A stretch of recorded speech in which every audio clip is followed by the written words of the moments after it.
To get to these steps each week, we do a review, and we begin at step 1, which we said is the foundation of recovery. And I always, think how blessed we are to have the opportunity of the first step. Not just to have it happen to us, because none of us set out to become powerless over alcohol, but to have the opportunity to know that we're alcoholics, and as we compare ourselves to the many people who will never realize they're alcoholics. As we say that once we have a problem, we don't really understand the exact nature of it. For a period of time we go through this. And we were fortunate that we'd come to Alcoholics Anonymous, and it's in Alcoholics Anonymous that we can find what is the problem. And we find out, as we looked at the first part of the book, our problem was twofold. We had a physical allergy coupled with a mental obsession. And these two things make us powerless over alcohol. This is the first step of recovery.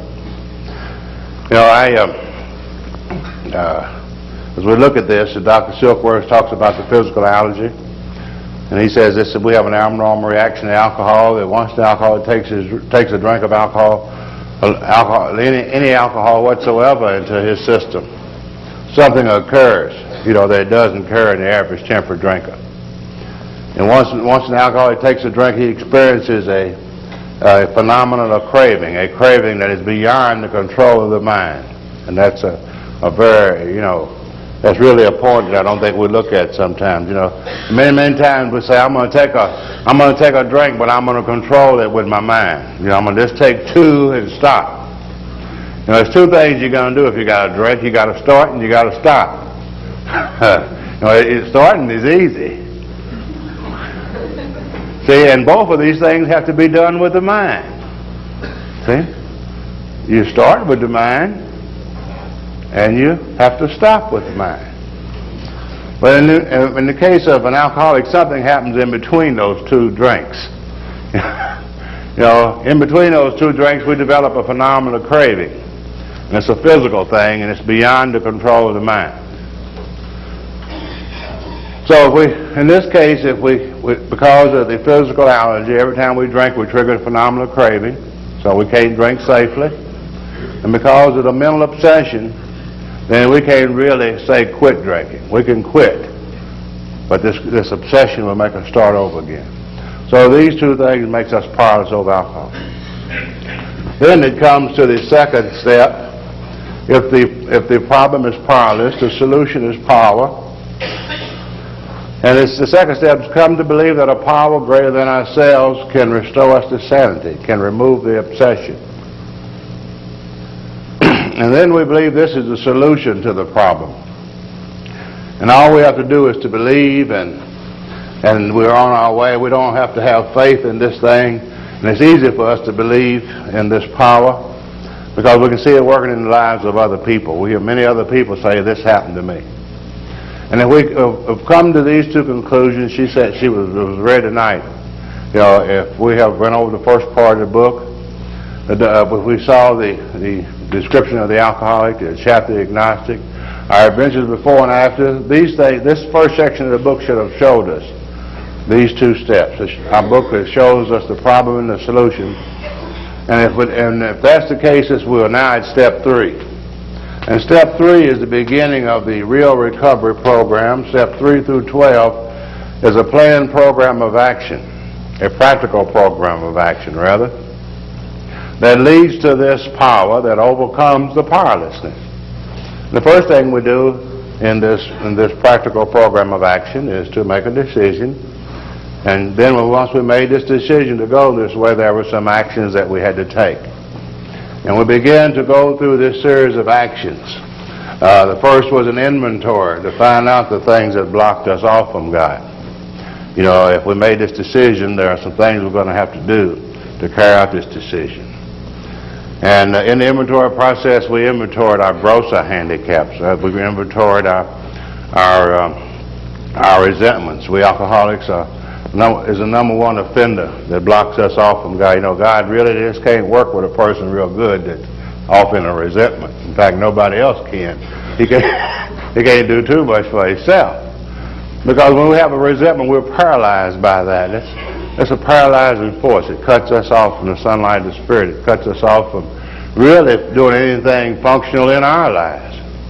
You know, but we alcoholics seem to get off into that habit. And we list and analyze, and we see what the damaging factor of this and how much we've done it. We'll also put down what the things we resent and why we resent them and which part of self was involved. And then we do the same thing with our fears, and we do the same thing with our sex conduct of the past, and then we're on our way. We have identified these things, and now the next process is to go to work on them. So in step 5, we begin to relate these to God, ourselves, and other human beings. And we got a little more down to the exact nature of them. In step 6, we asked God to remove them once we've seen the damaging factor of them, and we became willing to have them removed. In 7, we asked Him to remove them. So really, as we begin to work on ourselves based on these conclusions that we were powerless, and that there was a power. You know, we made this decision to put in step 3, based on 1 and 2, to put God in the center of our lives.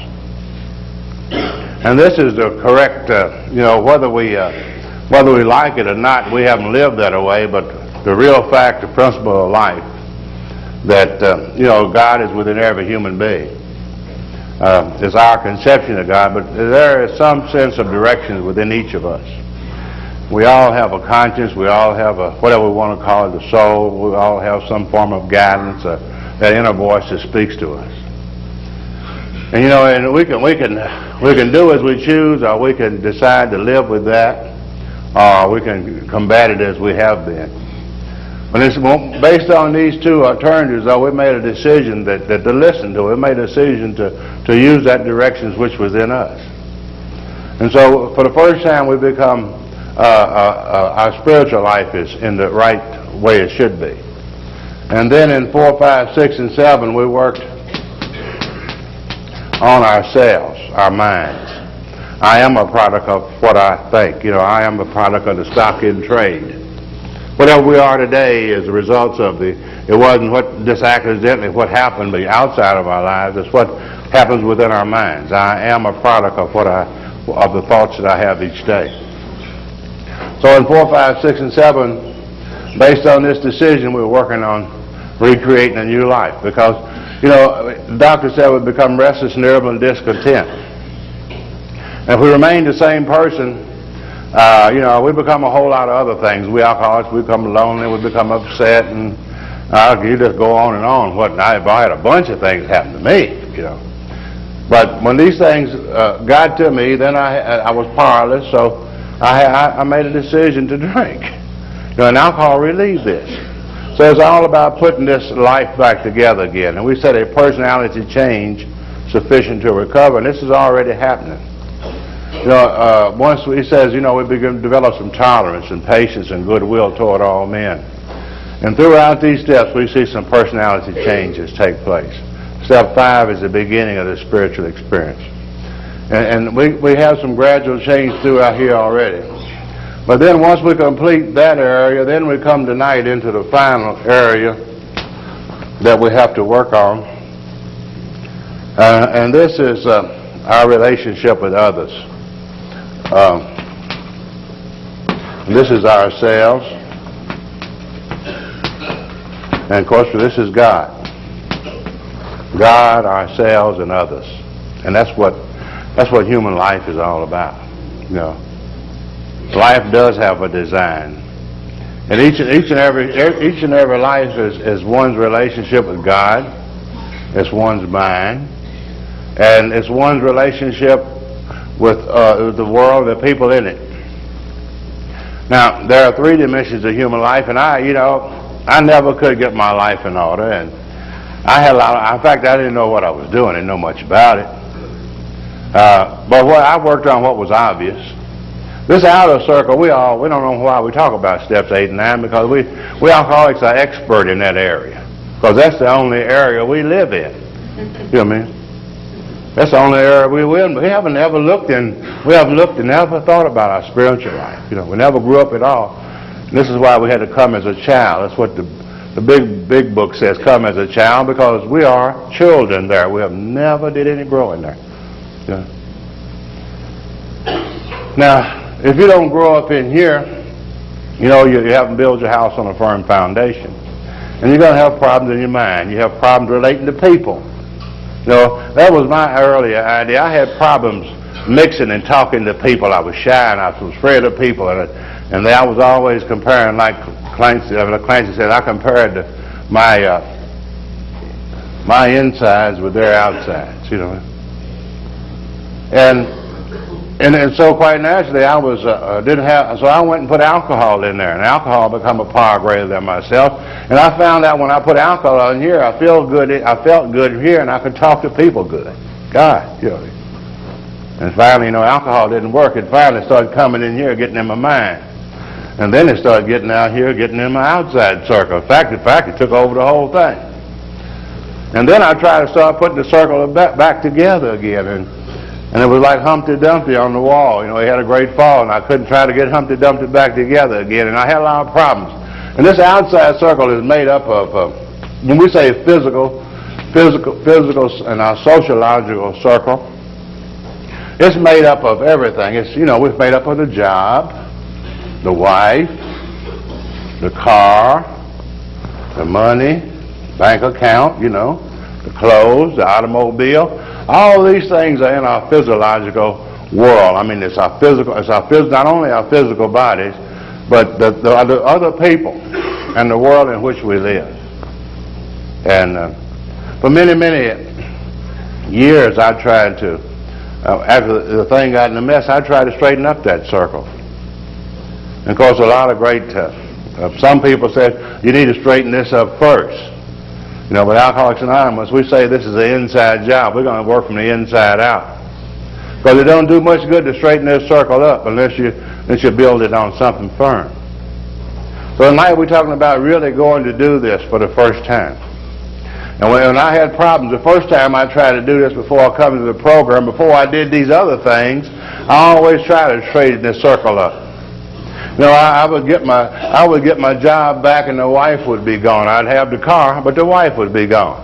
And I'd get the wife back and the job would be gone. And I have the car. Next thing I'll get the wife and the job and the car would be gone. You know what I mean? You know, I never could get, and then people, some idiots say, you ain't trying. Yeah. Hell, I tried like hell. It's a job, you know, all those things. But then, you know, in this program, once we get to work from the inside out, and that's what the program's all about, you know.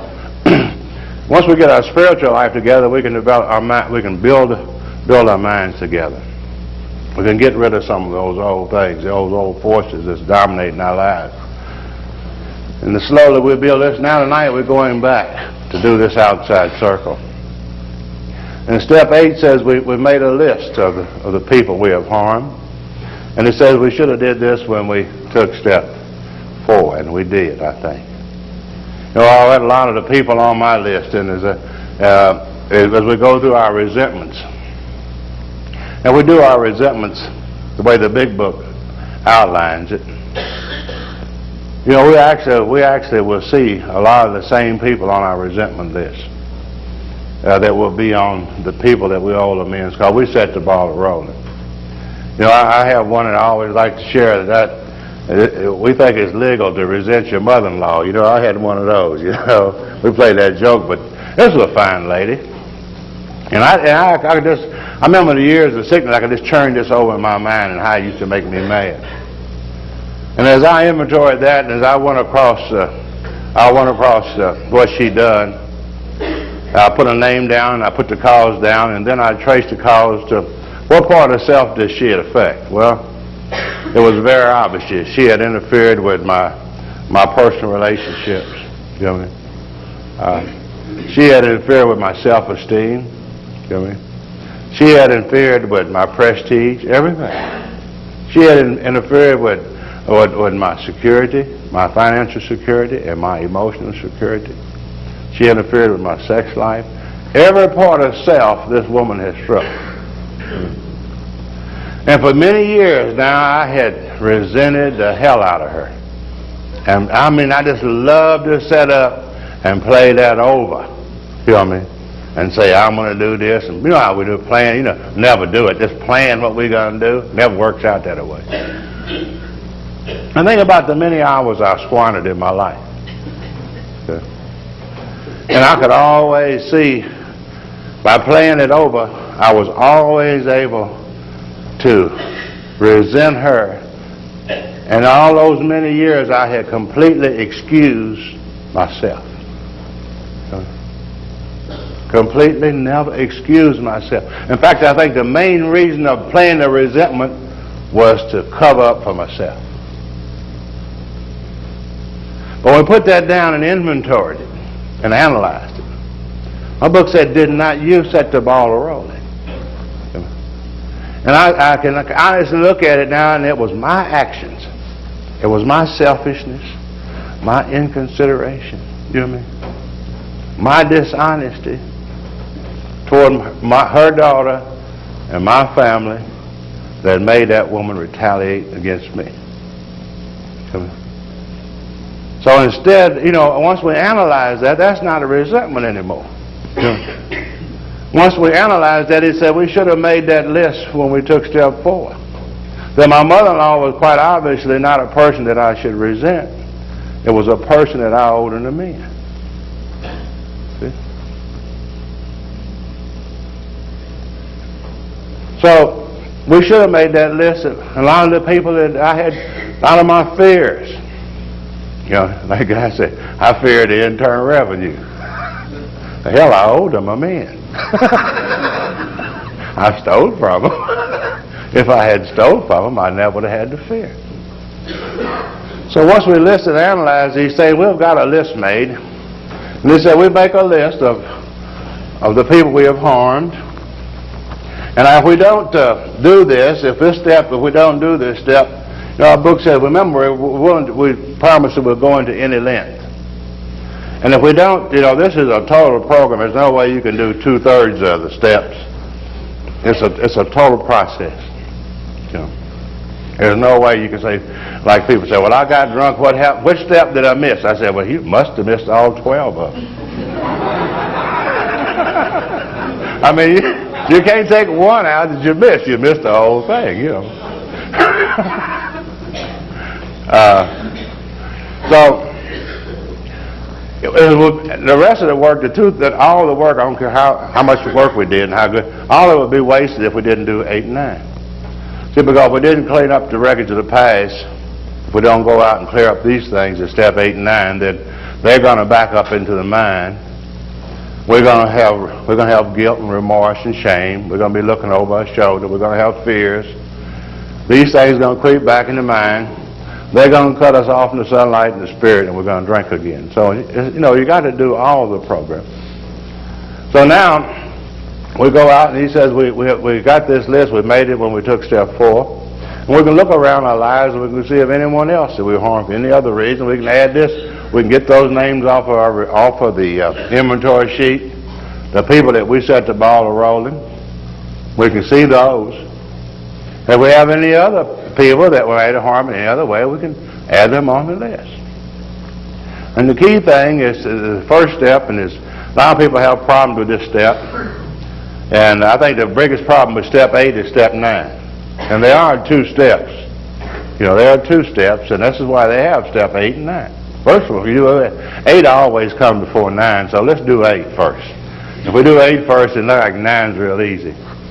And 8 is a 2-part step too. And if we can just, a lot of people just can't say, well, I'm not going to make amends to anybody. Well, it doesn't say that. The step says make a list of the people. And it's easy enough to do is make a list of the people we have harmed. You don't really have to talk to anybody to make that list. Anybody can sit down and make a list of all the people he has harmed in his life that he can think of. Quite a few guys come to me and say, well, I can't think of them. I say, well, if you can't think of them, you don't need to write them down, because they surely ain't bothering you if you can't think of them. But once we get that list, then it says become willing to make amends to those people. How do we become willing? Now there are certain people on our list that we can divide this list in. Let's divide this list into 4 areas. Okay. And there are certain people on there that are real close to us, maybe like a mother, usually, or maybe our children, or maybe our grandmother, those type of people. Not our wife, maybe. She won't go on here. Or our husband. But probably the grandmother, everybody would like to make amends to grandma. That's easy. Or the little kids. Or maybe to our mother, who we don't do any wrong by her anyway. I don't care what we do. Oh, he's just a nice boy. That's his friends. That's what Mama never sees anything wrong. That's what Al Capone's mother said,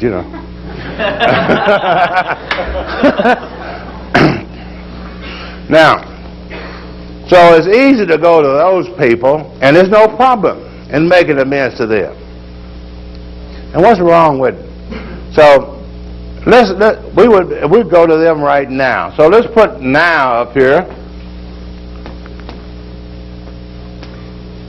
And let's put all those people on this list that we're ready to go to right now. The easy ones, right? There's nothing wrong with working up to these things.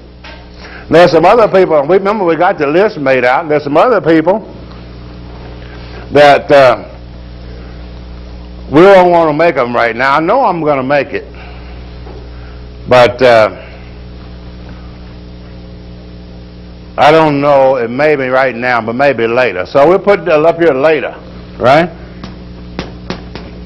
And we'll put those on the later list. And then we got some other people here. We know we're going to make them, but I may and I may not. So let's put them in the maybe, right? Maybe. And we got a few maybes, a few laters. And then those SOBs that we ain't going to never make amends to. Let's put them 2 or 3 on the never list. Now, if you do it this way, it will enable you a way to get started. Now, we alcoholics are very negative people. We think negatively.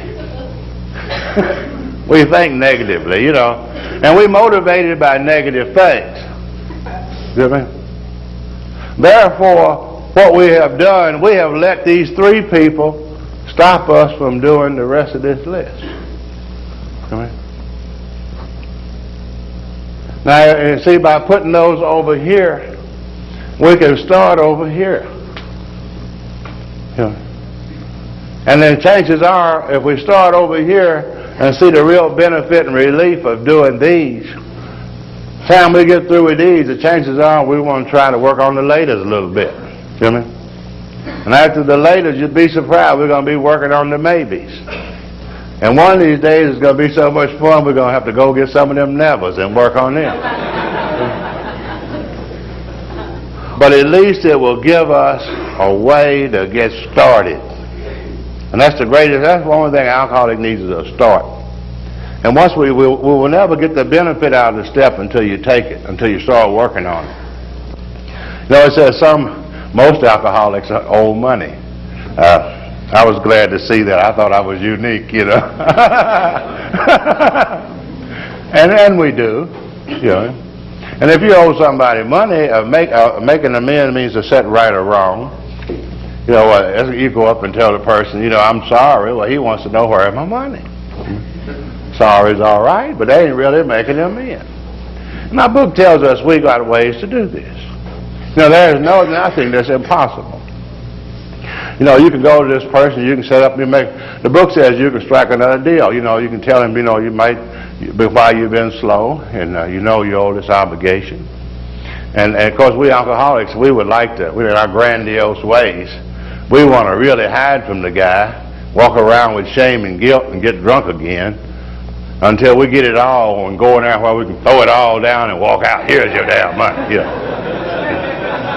That's the way we like to do it, you know. See, but that is not what the program's all about. It's all about putting our lives, putting ourselves in the right perspective. Maybe we have to humble ourselves, and this is the way it should be.